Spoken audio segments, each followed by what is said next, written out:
문화저널 22일 독자 여러분, 주간 브리핑 시청자 여러분 안녕하십니까? 아나운서 배소윤입니다. 12월 25일 주간 브리핑을 시작하겠습니다. 최근 이재용 삼성전자 부회장의 국정농단 사건 파기환송심을 담당하고 있는 서울고법 형사 1부가 삼성 계열회사의 준법감시 조직의 유효성에 관한 3인의 전문 심리위원들의 최종 평가 보고서를 공개했습니다. 시민단체들은 해당 보고서가 수박 겉핥기 평가, 고무줄 평가 기준, 제멋대로 결론 등 그야말로 총체적 문제를 안고 있다며 문제점을 제기했는데요. 경제개혁연대, 경제민주주의 21, 경실련, 금융정의연대, 한국 YMCA 전국연맹 등 시민단체들은 보고서가 졸속으로 만들어졌다며 삼성의 준법감시 활동이 종합적이고 실체적으로 평가하기에는 턱없이 부족한 촉박한 평가 일정 때문이라고 지적하고, 불과 한 달도 안 되는 기간 동안 재벌그룹인 삼성의 준법감시 실태를 평가해달라는 재판부의 요구는 삼성그룹의 준법감시 실태에 대한 객관적 평가가 아닌 이재용에게 집행유예라는 면죄부를 주기 위해 그럴듯한 외양을 갖추는 것을 잘 보여주고 있다고 비판했습니다. 이들 단체는 재판부를 향해서도 정준영 재판부에게는 제대로 된 평가가 아니라 그저 평가를 위한 평가가 중요했을 뿐이라면서 졸속으로 진행된 평가에 따라 엉터리 보고서를 손에 쥐었다고 해서 진실을 마음대로 바꿀 수는 없다고 일침을 가했습니다. 그러면서 재판부가 아무리 재주를 피워도 승계라는 개인적 이익을 위해 기업의 돈을 횡령하여 대통령에게 뇌물을 제공한 이재용 삼성전자 부회장의 개인 범죄를 기업 범죄로 둔갑시킬 수 없다면서 겉보기에 그럴싸한 보고서를 아무리 흔들어도 기업 범죄의 양형에 고려되는 요소인 준법 감시제도의 실효성 여부를 재벌 총수의 개인 범죄에 적용할 수 없다는 근본적인 문제점은 해소할 수 없을 것이라고 말했습니다. 준법 감시제도에 대해서도 문제를 제기했는데요. 이들 단체는 준법 감시제도를 일부 양형에 반영하는 이유는 의인화된 기업이 준법 감시제도를 유효하게 구축하는 등 범죄 예방 노력을 사전에 기울인 경우 선한 법인으로 간주해 주겠다는 것이라면서 준법 감시제도가 자신보다 상위에 위치한 기업 최고 의사결정자의 위법 행위를 감시한다는 것은 그 자체가 논리적 모순이라는 점도 분명히 했습니다. 특히 우리나라의 경우 재벌 총수는 무소불위의 권력을 행사하고 있기 때문에 총수의 의사에 좌우될 수밖에 없다는 점을 강조하며 이런 조직의 유효성을 피상적으로 평가해서 재벌 총수의 범죄 행위에 면죄부를 줄 수 없는 이유가 여기에 있다고 설명했습니다.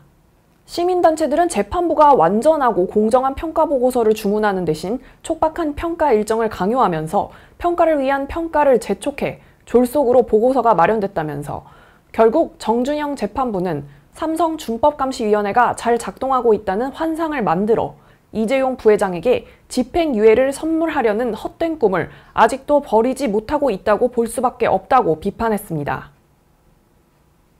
국적 변경을 통한 병역 기피를 막는 이른바 유승준 방지법에 유승준이란 이름으로 활동했던 스티브 유가 자신의 유튜브 채널을 통해 강한 불만을 나타낸 데 대해 법안을 발의한 김병주 더불어민주당 의원은 21일 스티브 유는 국민과의 약속을 안 지킨 게 아니라 대한민국 헌법을 위반한 것이라고 지적했습니다.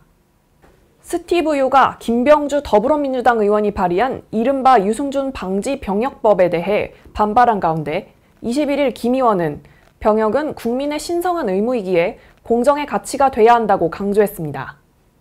김 의원은 이날 KBS 1 라디오 주진우 라이브에 출연해 유 씨는 제가 발의한 이 5법을 제대로 못 본 것 같다. 5법을 쭉 보면 그렇게 공개적으로 항의할 것도 없다. 법안 자체도 유승준이라는 이름은 전혀 언급되지 않는다며 이같이 말했는데요. 이어 내용 자체도 기존에 있던 법을 일부 개정하고 불합리한 것들을 촘촘히 보완한 것이다. 5개의 법안을 제대로 못 보고 이렇게 한 것 같다고 말했습니다.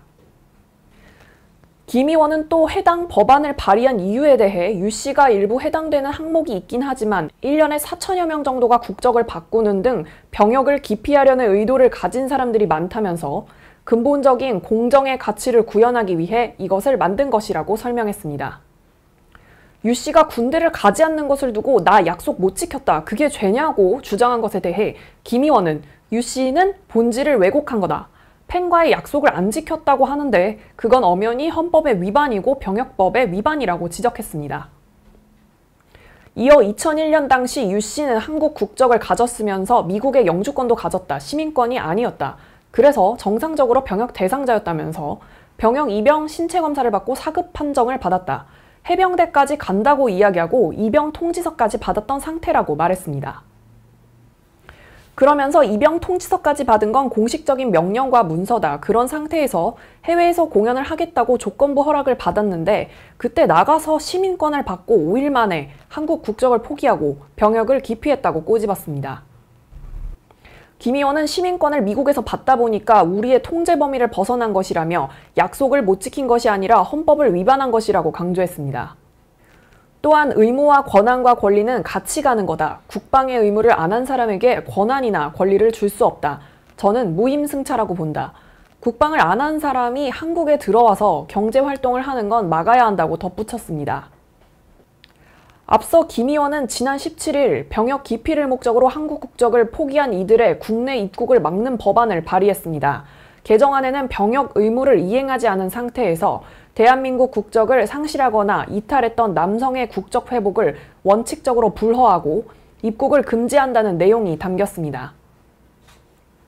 이를 두고 유 씨는 지난 19일 자신의 유튜브 채널을 통해 내가 정치범이냐, 공공의 적이냐, 아니면 누구를 살인했냐, 아동 성범죄자냐고 말하며 도대체 뭐가 무서워서 유승준이라는 연예인 하나를 막으려고 난리 법석이냐고 반발했습니다.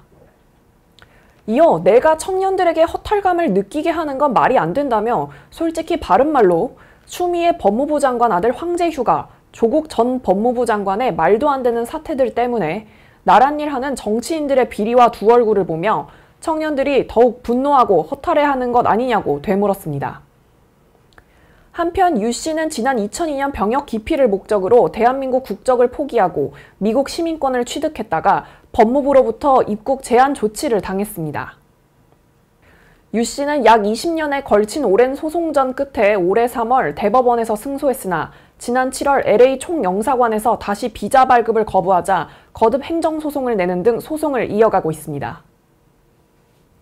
CJ의 비비고 만두가 연 매출 1조 원의 벽을 깨며 역사를 새로 썼습니다. CJ 제일제당은 비비고 만두의 올해 매출이 1조 원을 돌파했다고 22일 밝혔는데요. 비비고 만두의 1조 돌파는 자동차, 반도체 등 주력 제조업이 아닌 식품 단일 품목으로 국내외에서 동시에 거둔 성과라는 점에서 의미가 크다는 평가입니다. 비비고 만두의 매출은 전략국가 미국을 중심으로 중국, 일본, 유럽, 베트남 등에서 매출을 견인했습니다. 비비고 만두는 처음부터 국내와 해외 시장을 모두 고려해 기획됐는데요. 해외는 국가별 식문화와 소비 트렌드를 바탕으로 시장 진입 전략을 짰습니다. 특히 해외 소비자들에게 한국식 만두로 인식되기 위해 많은 노력을 기울였습니다. 전략국가인 미국은 진출 초기부터 코스트코의 진입, 메인스트림 시장을 공략했습니다. 현지인들에게 익숙한 한입 크기의 비비고 미니 완탕에 집중하면서도 만두로 표기한 제품을 지속 노출시켜 친밀도를 넓혀갔습니다. 2015년에는 현지 소비자 트렌드를 제품에 빠르게 반영하기 위해 별도의 만두 R&D 조직을 신설했고 2018년부터는 한국 스타일의 만두를 시장에 본격적으로 소개했습니다. 중국과 일본처럼 시장에 이미 독점적 지위를 가진 브랜드가 있는 경우 미래의 소비자인 젊은 층에 집중적으로 비비고 만두를 알렸는데요. 그 결과 작년 중국 징동닷컴과 이베이 재팬이 운영하는 Q10에서 각각 만두 카테고리, 식품 부문 1위를 기록하기도 했습니다. 한식에 대한 경험이 상대적으로 부족한 유럽의 경우에는 아시아 식문화 수용도가 높은 영국, 프랑스, 독일을 중심으로 유통 채널을 확대해 성과를 거뒀습니다. 현재 유럽 전역의 대형 유통 채널 800여 점과 코스트코 전 매장에 진출해 소비자들을 만나고 있으며 2018년부터 올해까지 3년간 영국, 프랑스, 독일 3개국은 61%의 연평균 성장률을 기록했습니다. 적극적인 인프라 투자는 세계 각국의 판매량 확대를 견인했습니다. 2013년 한국과 미국, 중국 5개였던 생산기지는 현재 베트남, 일본, 독일 등 15개로 확대됐습니다. 생산 라인 역시 2013년 대비 4배가량 늘려 수요에 따른 공급량을 맞췄습니다. CJ 제일제당은 앞으로도 국가별로 축적해온 생산 판매 노하우와 차별화된 기술력을 바탕으로 전 세계의 비비고 만두 신화를 이어간다는 계획입니다. 코로나19 일평균 확진자 수가 연일 1000명을 오르내리면서 23일부터 새해 3일까지 사회적 거리두기 2.5단계의 방역 수칙이 더욱 강화됐습니다. 3단계 격상이 필요하다는 전문가들의 주장이 나오고 있는 가운데 국민들의 걱정은 커져만 갑니다. 불필요한 외출 및 연말연시 모임 자제와 마스크 착용, 손 씻기 등 모두가 강화된 방역 수칙을 더욱더 잘 준수해서 한 주간 모두 건강히 보내시기 바랍니다. 감사합니다.